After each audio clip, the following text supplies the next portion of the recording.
Welcome to Hired the Podcast. Very, very excited. Today I have with me a dear, dear friend of mine.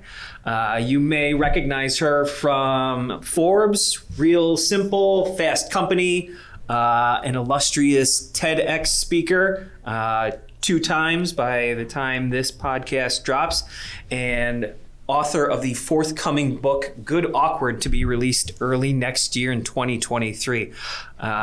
Please welcome Henna Pryor. Henna, thanks so much for being here today. Really appreciate it.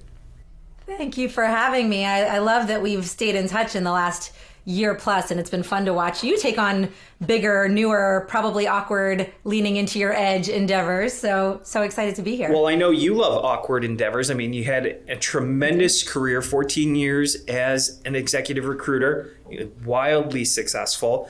And then you made the decision to pivot and no longer a recruiter. Now your focus is on helping recruiters and helping companies and helping job seekers.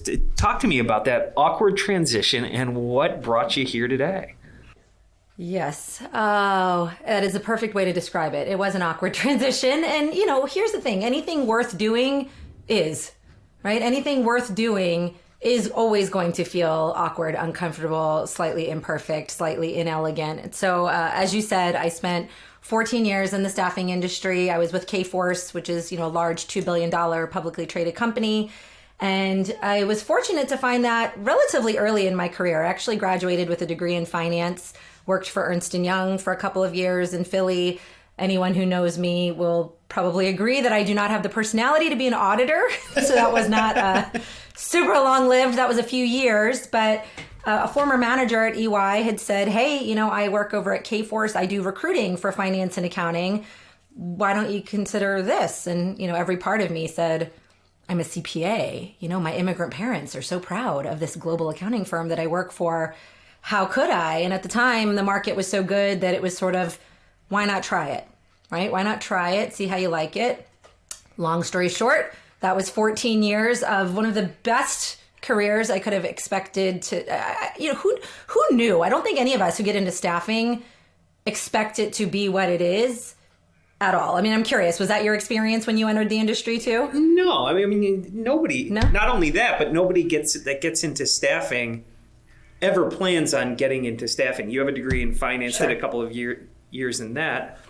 I have a degree in broadcast journalism and did that for a while and thought that was going to be my dream job. And then lo and behold, it wasn't. It didn't turn out that way. And so, I grew up around staffing. My father's been in it my entire life. And even getting into it, it wasn't exactly what I thought it was going to be.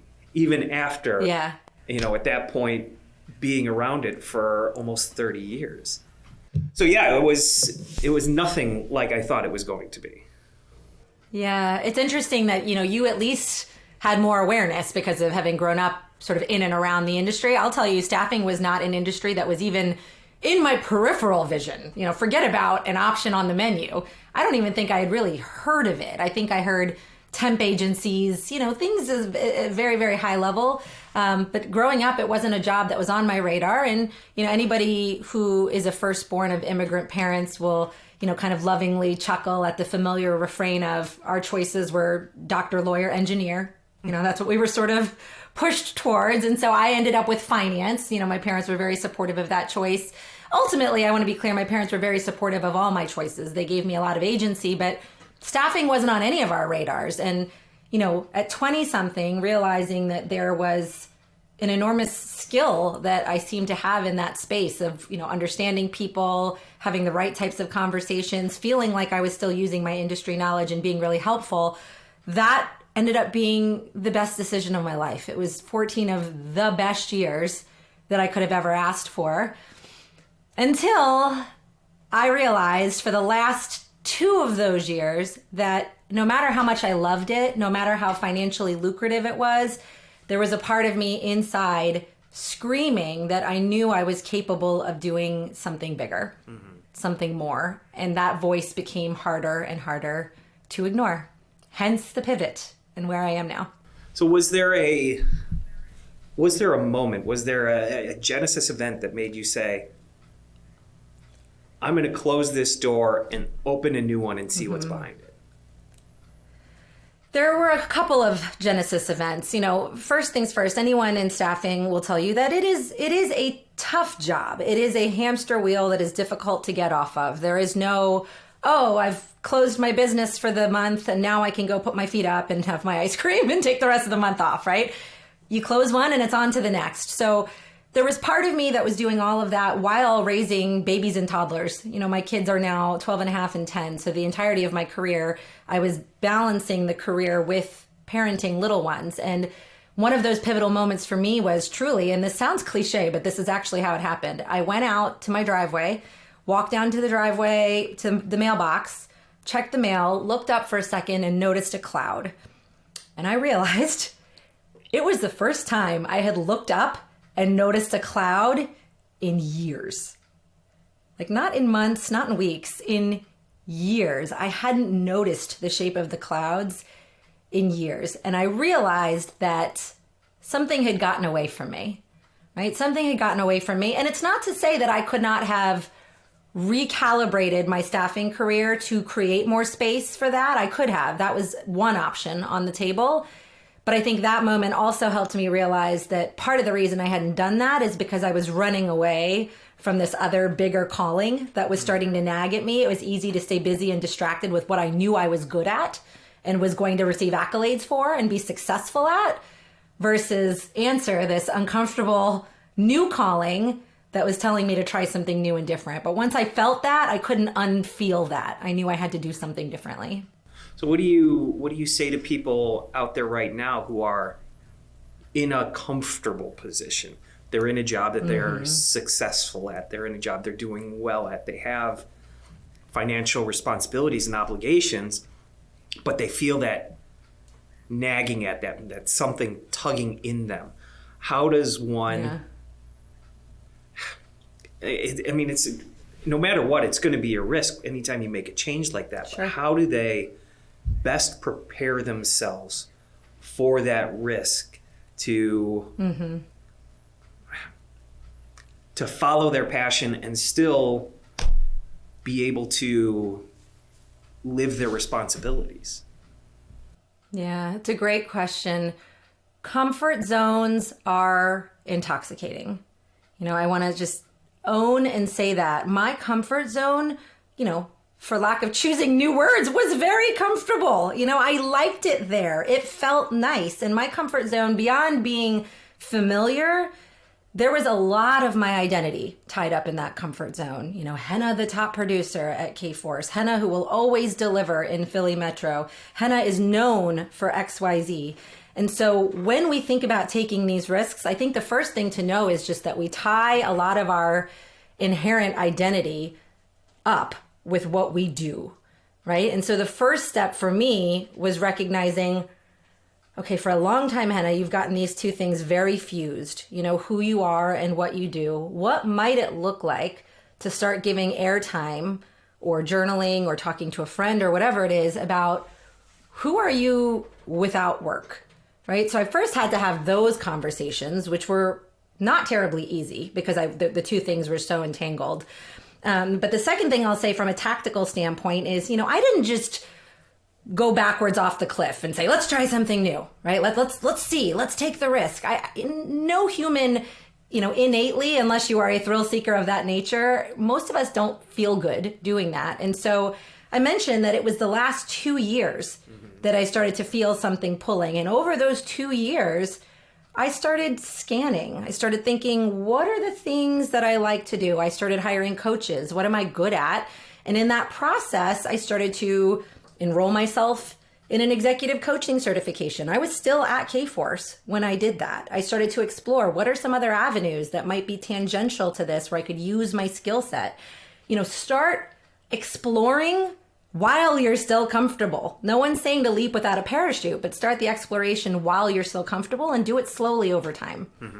I think it's such an interesting topic, especially right now. I mean, with the state of the world of work, most people have heard the statistics.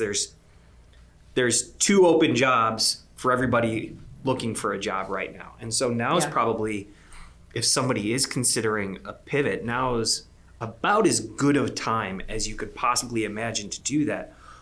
What's your advice for somebody who wants to pivot out of what they have been historically doing into something different, into something new, whether that's going to work in a new industry, a new type of role, or starting a new business, being an entrepreneur?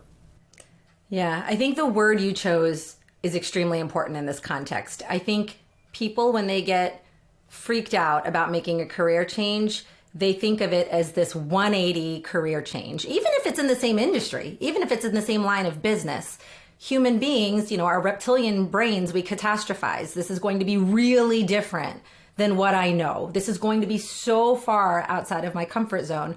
So the word you chose, and my word of choice also, is pivot. A pivot is not a 180 flip. It's not taking everything you've learned and all the skills you've gained and tossing them out the car window and starting anew. A pivot means kind of making a 90-degree turn, right? So if you visualize someone who's standing on their heel, your heel never touches, leaves the ground. It's still touching the ground, but you're pivoting, you're changing direction. And the way you do that is through intentional exploration, whether that's with a coach, whether that's, with a career counselor, whether that's with just some guided books and things. There's lots of different investment price points of ways to do this, but you take the time and figure out, what are my strengths? What are my transferable skills? And then also, and this is the hard part, out of all the things I've done in my career, what truly brings me joy? And the way I back into the what truly brings me joy question, because sometimes it's hard to quantify, somebody framed it to me this way, and I think this is perfect. It's, when do you lose track of time? When do you not watch the clock at all, right? Those moments are your zone of genius moments. Your zone of genius moments are when you're doing work that truly brings you joy at the intersection of what you're good at, right? So right now, I love giving podcasts. I didn't realize 19 minutes has gone by since you and I started talking, because this feels fun. This feels effortless. This is stuff that's in my zone of genius. What are those moments where you lose track of time, that you're not counting down the minutes? Use those as a starting point and start to build your inventory of strengths, transferable skills, things that bring you joy. And that'll be a good starting place to figure out what are the options that can build on all of those things that might be worth looking at next. Zone of genius. I love that term. And it's a fantastic way to think about it. It's that conscious mindfulness of when I am unconsciously enjoying work. Yes. It's so difficult to do. So somebody has identified their zone of genius. They've started to talk to coaches, consultants. They've gotten some outside advice about where to make this pivot to. It's still difficult because so many hiring authorities still have the mindset of, we are looking to hire somebody to do this job. They need to have had experience doing this exact job for at least 5 years before we would even consider them. How does somebody break through that barrier to push towards where they want to pivot to? So I think we're gonna peel back the layers on this a little bit. The hiring managers are, and this probably isn't going to come across as very sexy sounding, they are right to want what they want. Okay, it doesn't mean that it's the right move, but they are justified in wanting what they want. And the reason that they want what they want is fear of making the wrong choice. Right? First, just understanding that they are afraid they're going to make the wrong choice. They are afraid to create more work for themselves. They're afraid that they're going to have to train so much more than they feel they have time to train if they don't put this laundry list of characteristics on the spec, right? So just understanding that they're not trying to be annoying with the, hey, you have to have 10 out of 10. They just want to make sure that their life is not made more difficult by the selection that they make. They might have a family. They might have kids. They're already stretched thin, right? So that's a lot of where this is coming from. The one thing that I find fascinating that has really been helpful for people to understand is that if we can break through that initial list, right? Let's say that we can have a recruiter, for example, help us at least get that initial 5-10 minute conversation with someone. Even if you don't have 10 out of 10 on the wish list, even if you don't have 8 out of 10 on the wish list, what most hiring managers truly look for is not necessarily just the history of what the person has done, but the potential that they can bring. So when you look at that list, what have you done that is at least super similar or tangential or would mean to that manager that your ramp up on the couple of things that aren't on that list would be smooth and easy? That's what they're wondering. Is this going to be a big learning curve and a whole bunch of training that I don't have time for if they don't have number 2 and 4 on the list? And if you can reassure them of that in whatever way that you can, you're more likely to be able to break through that noise a little bit. Yeah, it's a mindset. And how do hiring authorities shift their mindset? Because I totally understand what you're saying in that they have the right to want that, because with that experience, the less training there is, the less ramp time there is, the less potential for failure there is. But I've never seen that perfect resume be a great indicator of long-term success. It's just success in the first 3 to 6 months. Yeah, you're exactly right. And I have this conversation often with hiring managers. It's not, so when I say that they're right to want what they want, let me be very clear. Emotionally, they are right to want what they want. Now, logically and figuratively, it is not a sustainable way of hiring. And you are going to constantly miss really talented individuals with high potential if you fixate on your list of criteria and are not willing to budge from it. And so often with hiring managers, if they are in that rhythm of having very rigid descriptions that they don't, create space to wiggle on, what I tend to ask is, okay, when you say you have to have XYZ software, non-negotiable, have to have it, let's just peel back the layers for a second. What does that represent to you? What does that represent to you? And make them answer that question. And for some, that represents not having to train because that would be too much of a learning curve that I don't have time for. Sometimes that represents, the rest of my team is light in that skill set. So this is why it's important. But we sometimes don't really have that full understanding about why, right? What does this represent to that hiring manager? And part of our intake as staffing firms can be, how do we get to the bottom of that? So what are the questions that leaders and hiring authorities can ask to uncover what they're not going to be able to train, how to dig beyond and find the people that really have that potential for long-term sustained success above and beyond?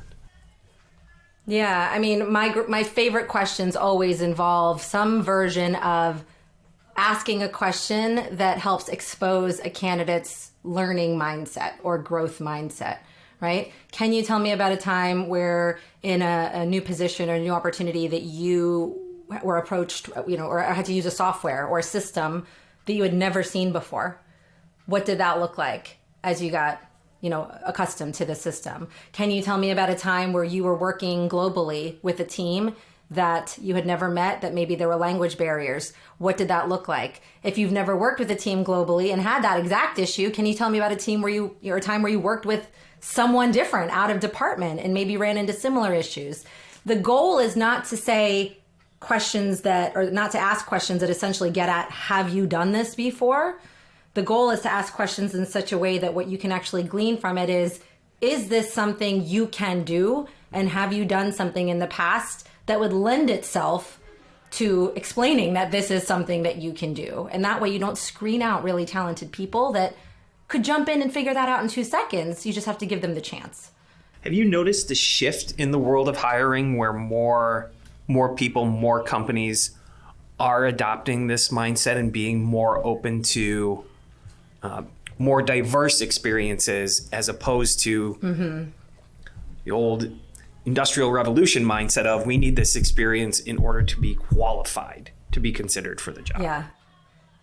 So my answer to you is a big yes and a big no. There's not a whole lot of in between. So the big yes is absolutely. I have seen forward-thinking clients say, we are in a candidate shortage. To your earlier point, there are more jobs than there are candidates.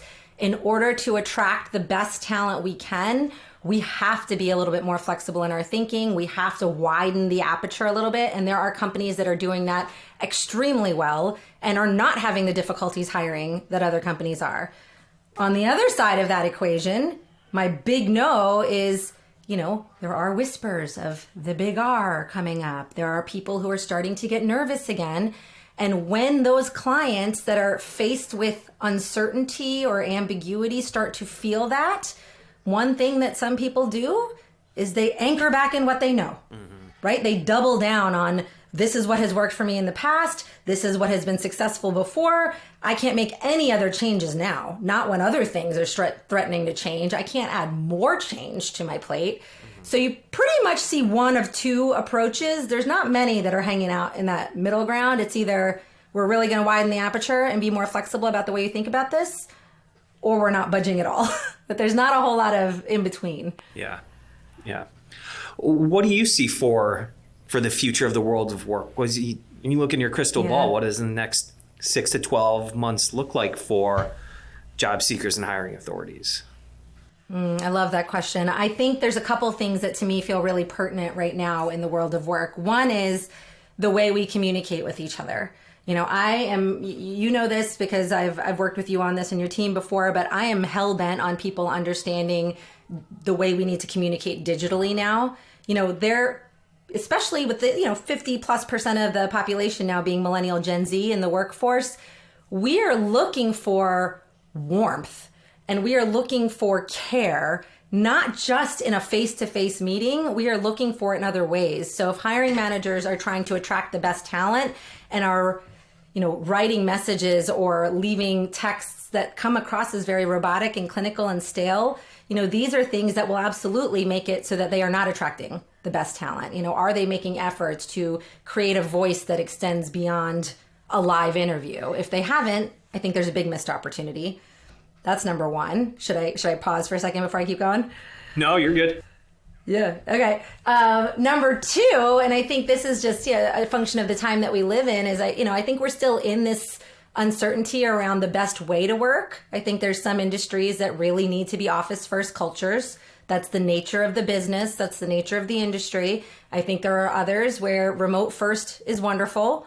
I think there are others where it's a blend. But I think in the next wave, in the next 6 to 12 months, I think we're going to start to see really clearly what's working and what's not in any of those contexts. How do we continue to prioritize culture? How do we continue to prioritize loyalty? I think the quiet quitting, great resignation, all of this has just put awareness on what it takes to make someone feel inspired and engaged by the work that they're doing. And I think leaders now are going to have a new renewed focus on not just are they, meeting expectations, but also what is the role that we play in making sure that they are looking at this as a career and not just a job. What is the role that we play in making sure they have that feeling when they come to work every day?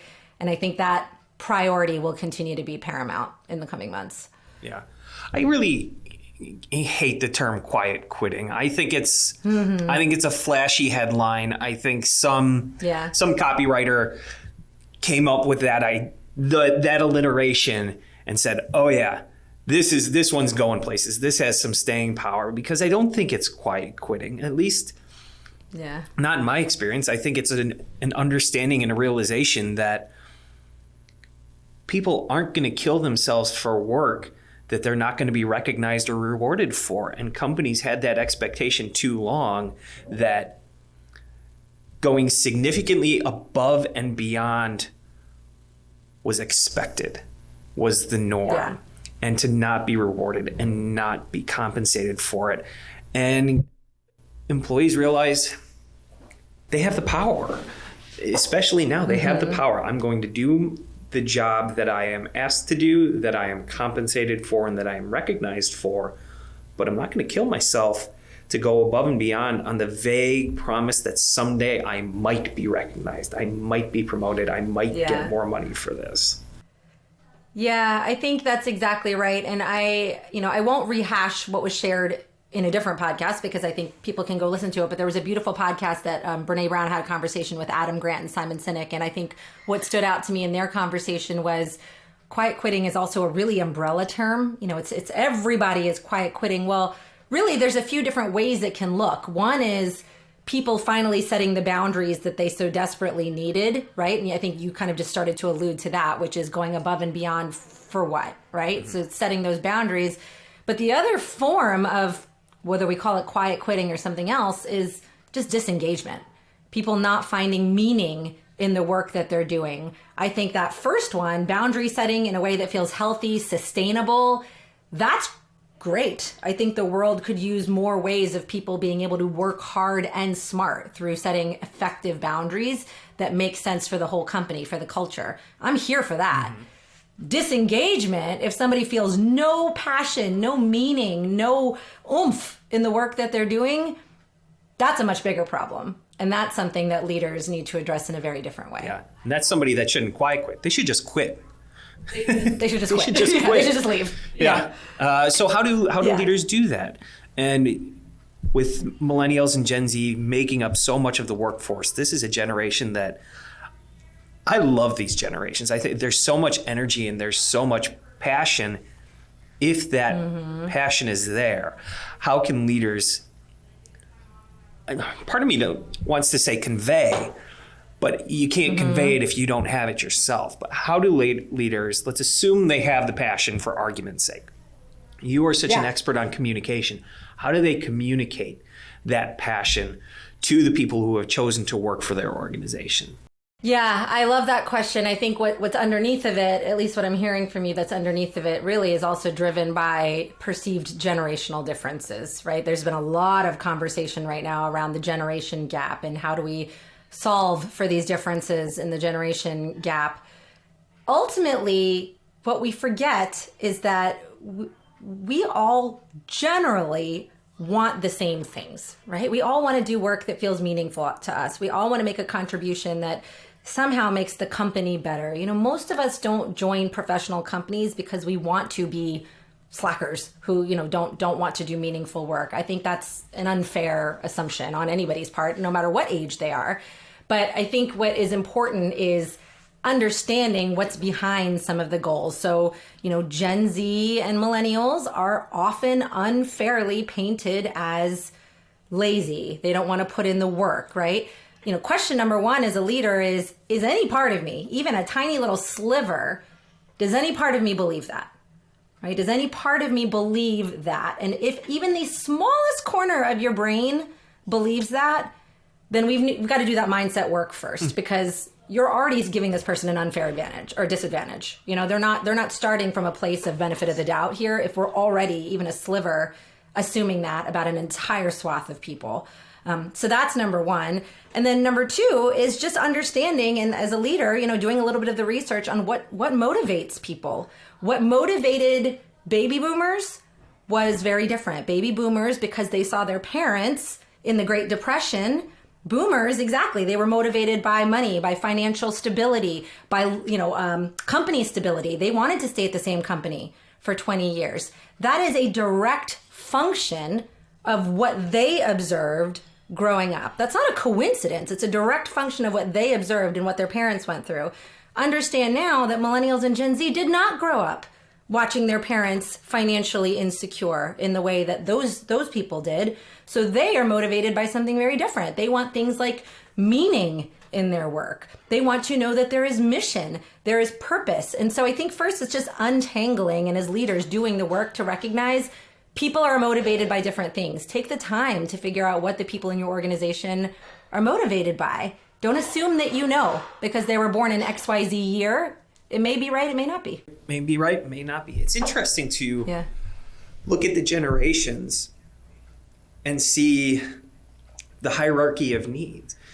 Generations ago, you worked to survive. I mean, the existence of shelter and food, that was the purpose of work. And then once you had shelter and food, the next generation worked for sustainability. Then the next generation is working for comfort. And now we're at the point where most of, not all, because you said I hate to make generalizations, but we're not working for sheer existence. We're not necessarily working for monetary comfort. The generations are working for intrinsic value. And so I think it used to be that you could motivate a lot of workers with just money. Yeah. Look at the boomers, look at 80s, early 90s. And now I don't see, again, there are plenty of people that are motivated by money. Don't get me wrong, but most of them are not solely. Yeah, I mean, you're right.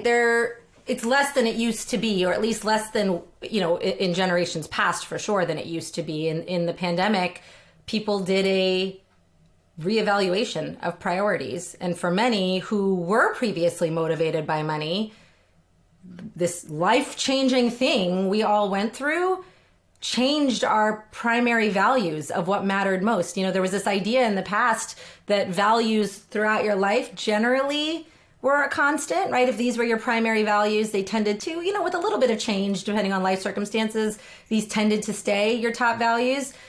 Interestingly, in the pandemic, that idea kind of went out the window. People had a huge values reevaluation. So it used to be that achievement and success and financial stability was the number one value. And all of a sudden, those things took a few notches down on the list. And so you're right. I think it's generational. I think it's what we all went through as a society over the last few years. But some leaders really take that new knowledge and they run with it as it relates to learning about the new motivations.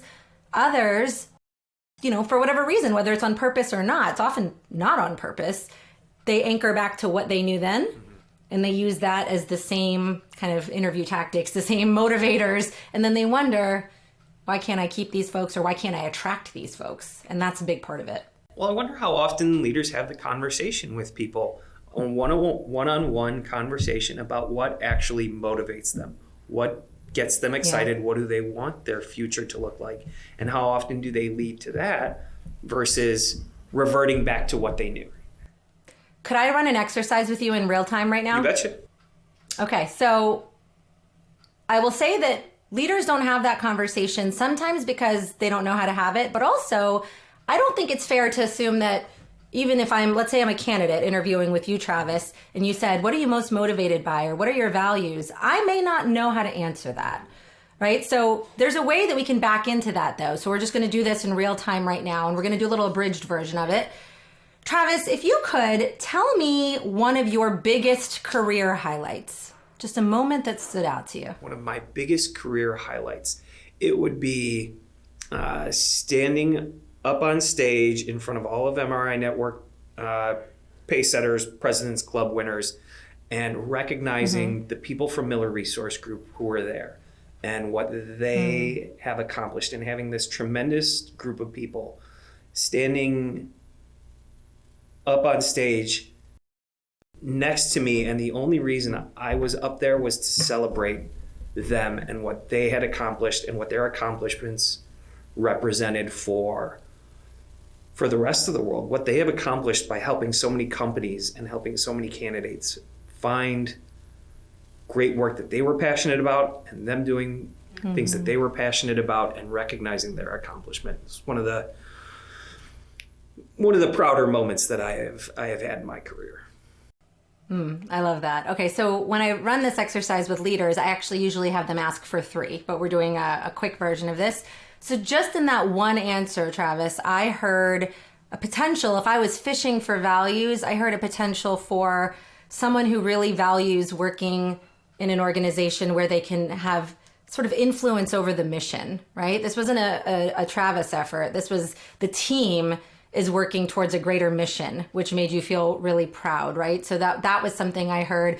There was also, again, this value around community. Like it was very clear in the way you described that this wasn't, I was the star because I did this thing and I was really proud that the spotlight was on me. You immediately use this language around, I heard it's important to me to be part of a team, to be part of something that's bigger than me, so that I can help others rise as I rise, right?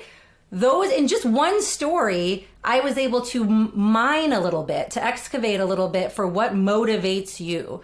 So if I were now to hire you, Travis, and I stuck you in a role where you are a straight up individual contributor with very little interaction with anybody else, you would not last very long in that role, because that's not what fuels you in the deeper, more meaningful ways. You would probably burn out in that role pretty quickly because you're not receiving that kind of motivation, which is aligned with your values. So that's just one kind of like mini exercise that you can use, because if you ask people their values, A, they don't know how to answer it. B, even if you gave them a list of values to look at, we still don't answer it accurately because we go shopping. We're like, that sounds good. Maybe that, right?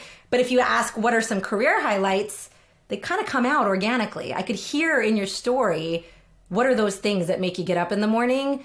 That's how you decide what motivates someone on your team. Well, what a great question to ask during an interview. I mean, I've never asked that before. It's my favorite interview question. And I think candidates should ask it too. Yeah. To get the motivation of the leaders that they're going to be working with. What motivates them, so you can understand the people that are going to be shaping the vision of the organization you're going to work for. I think it's a great idea for candidates to ask it of their leaders. Now, again, it's not to say or not to imply that your values need to be exactly aligned or alike, but it will give you visibility into what drives that person, right? And if that really feels a far, far, far cry from the environment that you'd like to be in, it's just important to know that before you continue down the conversation. They don't have to be exactly aligned. I don't think that's really a fair assumption that they will be. Sometimes they are, but it's just good to know those things about each other so that you know what you're all running towards. Mm-hmm. Yeah. I want to circle back to a little bit. We were talking about the importance of written communication, and we got off on some other very interesting topics, but that's really something that you have helped our company with tremendously, is how to stand apart using the art of written communication. What are some things that someone can focus on now? Because so much of our communication is written. And I see, I even find myself running into the problem of interpreting the written communication using my own voice. And so much miscommunication happens because I'm interpreting what they're saying wrong. I read it with one emotion when they wrote it with a different emotion. How can somebody do that? Can practice the art of written communication to properly convey the message that they're trying to convey? Right. It's a huge question, so I will do my best to give a couple best practices. As Travis mentioned, I have a full training on this, so shameless plug. If you're in the staffing or sales industry, reach out. I can teach your team how to do this, but here are the couple of things that I think are most important right now. First, just the fundamental understanding that written communication now, I like the phrase, rather than thinking of it as copywriting, sales copywriting, people get hung up on that. They're like, okay, the written word, it needs to be this type of written email. First thing is just think of it as copy talking, right? The way we use writing is not the way we used it 10 years ago. People are now using it in a way that is very everyday. We text our friends just everything that's on our mind. And, when I talk about the power of writing, I always use the voicemail example. I don't even listen to my voicemail until I read on my iPhone visual voicemail, who is this? What are they saying? Right? And it's translating it into writing so that we can quickly skim and scan before we even decide if we want to engage. So the words we choose are just more important than they've ever been before. So first thing is just understanding that the way we use it is different now. We need to think of it more like copy talking and not the typical super formal stuff of years past. And then a couple quick fixes people can make, some greatest hits is emphasize subject lines. Please get much more inventive and put more effort into your subject lines for emails and LinkedIn than you currently are. You might have the best candidate in the world. You might have the best job in the world. You might have the best informational email in the world. It doesn't matter if people instantly hit delete. It just doesn't matter. And so in this marketplace of noisy distraction, overload, the priority needs to be standing out. We need to be different instead of being generic. We need to be inventive instead of being the status quo. And most people struggle with that, especially if they're non-creatives or if they've declared themselves non-creatives. But frankly, in this world of robots and automation, as a human, you need to enable the creative part of your brain, or you are at a competitive disadvantage. And even the most non-creative people, self-declared, they have it in them. They have it in them. I see it every day. The people who say they can't do this and then they do this. So that's number one. Number two is just, clarity of message. I think sometimes we get so hung up on information and facts that we forget we are copy talking now. And the goal is to make an emotional connection in our messages. That is our primary goal, is to engage someone at the emotional level so they feel compelled to engage, and compelled to respond. Informational emails are total delete folder now. That's it. If it's only informational, we don't care. We don't have time. We're on to the next, which brings me to the last. If I were to give greatest hits, my last point would be just the recognition that attention is a currency. Attention in 2022 and beyond is a currency. We don't have it. We don't have very much of it. And so priority number one is, subject lines are one way to do it. But then once we begin our communication, whether it's email, text, LinkedIn, or elsewhere, what are we doing in those first few sentences, first few lines to engage and keep that attention? Because if you haven't done that, again, doesn't matter what comes after it. The rest of it's gone by the wayside. So those would be my couple of quick fixes. So people shouldn't reach out to just circle back and touch base anymore? No, or new opportunity, or just check in, or just follow up. Yes, scrap all of that, please. Yeah. One trick that I believe you taught me in your training, and not a shameless plug, a very well-deserved plug. If you are looking for help in any areas of professional communication, recruiting, or sales, Henna's your person. But it was, thank you. Read what you wrote out loud. And hear yourself say it. And if it's not something you would actually say out loud, scrap it. Change it to something, change it to how you would talk. Too often we still get hung up on writing essays like it's an 8th grade final project. And we don't need to do that anymore, I don't think. Yeah. I'm so glad that stuck with you. Exactly. And often when people read what they wrote out loud, they're almost shocked at how clunky it is when it comes out of their mouth. Now, one thing that I don't think we did with your team, but is an interesting sort of second way to approach this, some people who really struggle with their writing, we now suggest doing almost the opposite of that, which is using your voice notes on your phone or Otter.ai, some of these voice transcription softwares. Dictate the message you want to send into a voice transcription software, copy paste that, and then, make your little fixes, make your little edits. But it's one way that you can reverse engineer the process to make sure that your messaging sounds more like you talk because you spoke it first. So you can do it that way as well. What a great tip. Probably a good note to end on, unless there's anything else that you think people could really benefit from hearing you say. The only other thing I'd wrap with is no good things happen easily in this market. And so just expecting the awkward, embracing the awkward. If you're teaching your team how to be better with their messaging, it will be clunky at first. If you are trying to refine the way you've always interviewed and hired, it's going to feel stumbly and imperfect and inelegant at first. And I think we could all stand so much as people who are trying to achieve big things to just accept that as part of the current process. Nothing is the same. Nothing is the same as it was a few years ago. And if we keep putting one foot in front of the other, hoping it will be, we're just setting ourselves up for disappointment. So embrace the awkward, go fully into your clumsy, imperfect, bold attempts at something. You can always circle back and try it again, but try something new.